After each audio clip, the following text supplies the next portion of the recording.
Hello everyone, and welcome back to another video. I know it's been like 2 months or so since my last one, and was not even music related. So, and yeah, I finally beat Writer's Block, because I didn't really know what to record. So, I am now bringing you more unoriginal content with even more metal hot takes. No, I'm kidding. But yeah, this is another hot takes video. Um, I did 5. There were a couple. I included a couple bonus ones because there are things I kind of wanted to talk about. But yeah, so yeah, you expect to maybe be pissed at me, or just agree, or just like whatever. But these are. I don't really have a ton of hot takes. I feel, but these are 5 more that I can think of, so I can share, obviously. So at my number 5, this might be a little controversial, but I think At the Gates is not super worth listening to past Slaughter of the Soul. They broke up in like 1996, after their like very influential album Slaughter of the Soul, which was released in 95. The band then reformed in like 2007, for a reunion show, and then like there was a high demand for At the Gate, so they reformed again in 2011. Then they released their first comeback album, which was At War with Reality, and I don't like it that much, to be honest. I don't really think I'd call it good.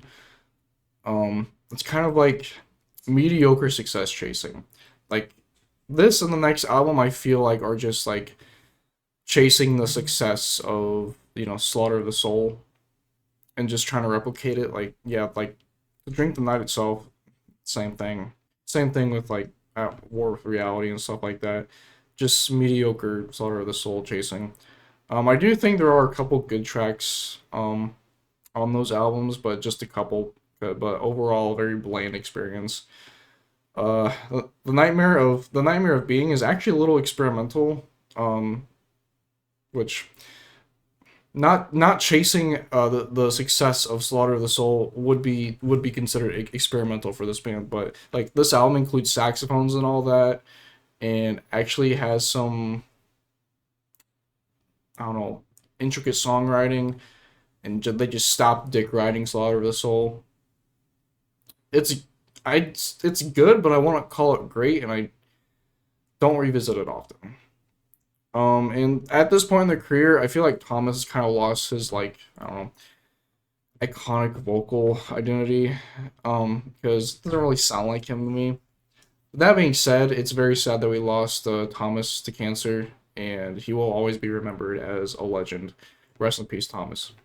And number 4, I'm sure the mega edgy people will be mad at this one, but I think Legion by Deicide might be the most overrated old school death metal album of all time. I never understood the fucking glaze for this album, and how it is deemed to be Deicide's best album. Like, I've always say like they're self-titled or Once Upon a Cross to be their best when it comes to like performance, riffs, and just overall songs.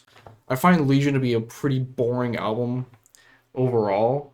Like, there are like no like riffs that pop into my head when I think of that album. They're just not memorable. And knowing like those other two albums exist that I just mentioned, I'd rather just listen to those. Um, like this album is straight up nothing special, and I do not see the hype behind it at all. I never have. The best part about the album is that it's only 29 minutes long, so at least it doesn't overstay its welcome, and that's all it really has going for it, to be honest. But yeah. Number 3, the last take, and this take will probably be the spiciest one, but Godflesh,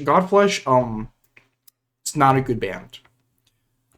This band is brought up and mentioned when talking about industrial metal, and all the people who don't fuck with industrial metal say like this is their favorite or it's the best industrial metal band in the genre. I'm like, yeah, I could not disagree more. Prior to making this video, I have listened to Hymns and Street Cleaner, which are very highly regarded albums. I can only name 2 other albums that have bored me more than Hymns, which is Mirror Reaper and Skinny Fists by God's Bloody Black Emperor. Hymns might be the most boring industrial metal albums I've ever heard in my life, and just albums in general. I remember when I first tried listening to it, my eyes kept getting fucking heavier and heavier, and it sucked because I was at work. I was listening to it while at work. I'm like, this is not helping me at all. Street Cleaner is better, but not by a lot. It is still boring as shit, and there is at least some solid riffs there, or here and there, but it does not scratch the itch, or this does not scratch the industrial itch at all. I would much rather listen to Rabies by Skinny Puppy, even though like it's not fully industrial metal, but it's there. Millennium by Frontline Assembly, and Transmissions by Evile by Human Nation, or even Angst by KMFDM. These all do a much better job at the industrial metal sound. Godflesh to me sounds like a very boring like doom metal band with occasional industrial elements. It's like Swans for industrial dudes. Like long boring shit. Well, the song lengths aren't extremely long like Swans, but you get my point. And I've just never found the appeal for this band, and the I okay, I understand the appeal, but I don't understand the claim that they're the best industrial metal band when they just make fucking boring music like this. On to my next take. This one is actually, I don't know if this is a hot take anymore, but I know it is within like brutal death metal circles, or just a good chunk of death metal dudes. Yeah, so melodic death metal is a top 3 death metal genre. There seems to be a resurgence in Melodeath hate in the last few years, and I just cannot stand most of it, like most of the hate and like the talking points. Melodic death metal is my favorite genre overall for several reasons. Number one, it gives me a vibe that no other metal genre gives me. Like hearing a very sad sounding melodic riff while this dude growls his absolute heart out, like always gets to me. I know other genres have that, but like specifically like bands like a Canorous Quintet, Gates of Ishtar, those type of bands, the vibe is just unmatched for me. Of course, not all Melodeath is like that. There are tons of different Melodeath, like Test of Baalism, Winter Sun, In Flames, Dark Tranquillity, Insomnium, Gates of Ishtar. They're all Melodeath, but none of them really sound the same. Well, to me. Well, In Flames was Melodeath, but you get the point.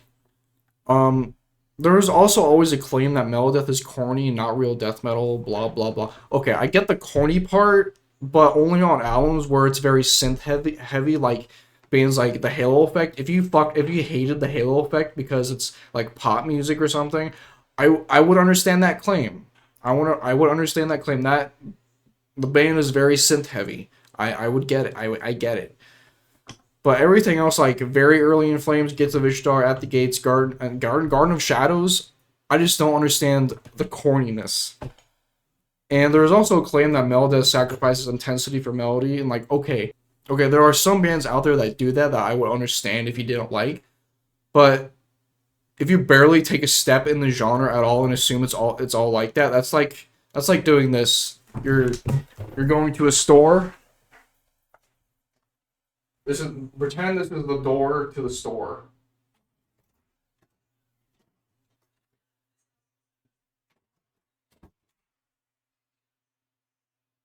Well, couldn't find the clippers.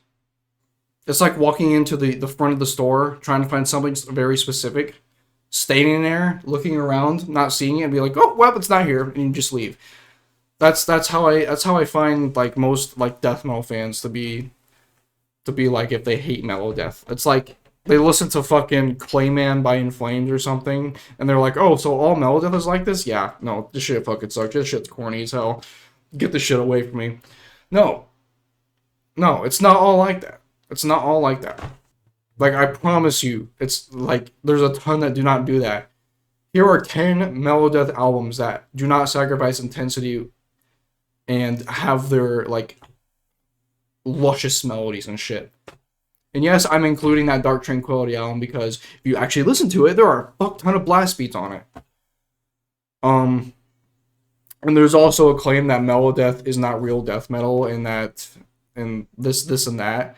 I'm like, okay, so is Death Doom not real death metal because death metal is supposed to be fast and intense? And is Tech Death not death metal because it doesn't have, like, those thrashy riffs? You can make the case for, like, most death metal genres. Death metal has become so diverse over the years of all the innovation that's happened.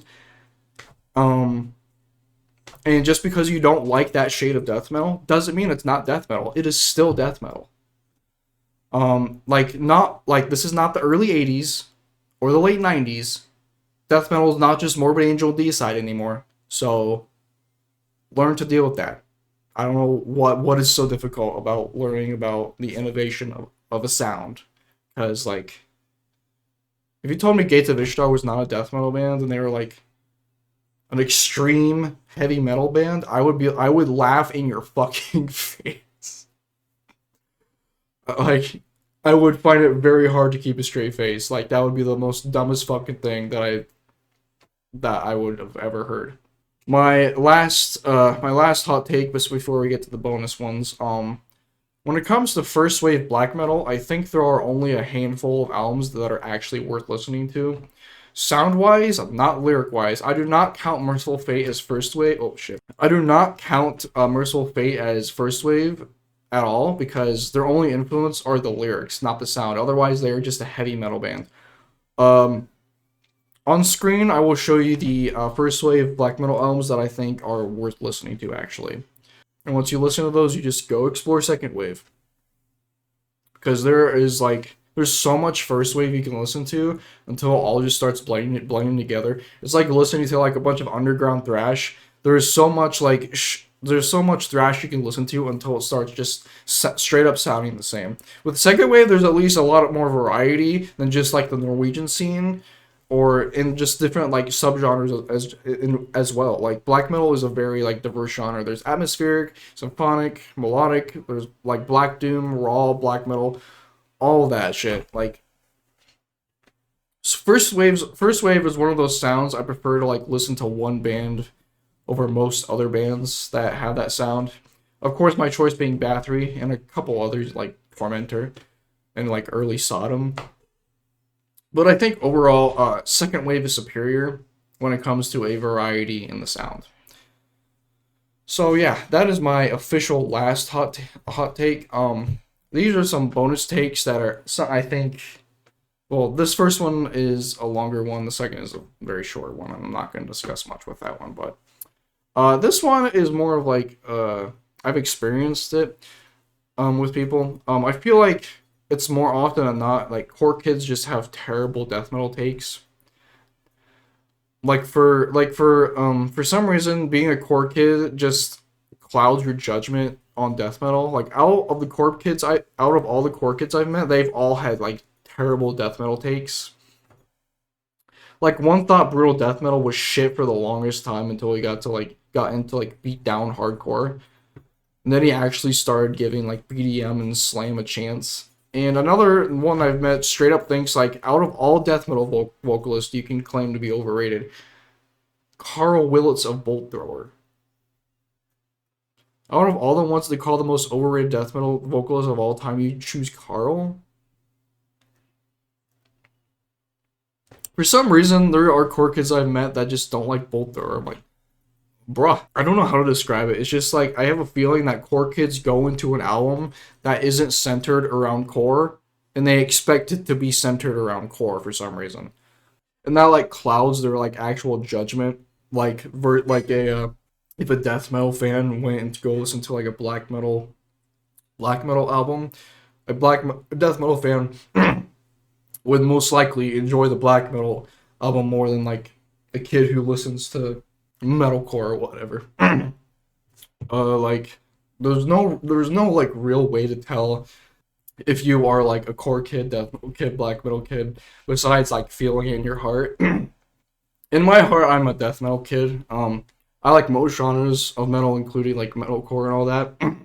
But I've always thought that being in a death metal gave me the ability to get a better perspective on like extreme genres of metal and shit like that. I don't know what it is, but this might be nonsense at the end of the day, but I just noticed that a lot of core kids just have terrible death metal takes. And this next one, I'm not gonna elaborate. Malviolent Creation would be Massacre levels of mid if it wasn't for the first two albums. So yeah. Anyway, that is all the hot takes I have for now. If you guys enjoyed, please leave a like and subscribe if you're new, and I'll talk to you all later.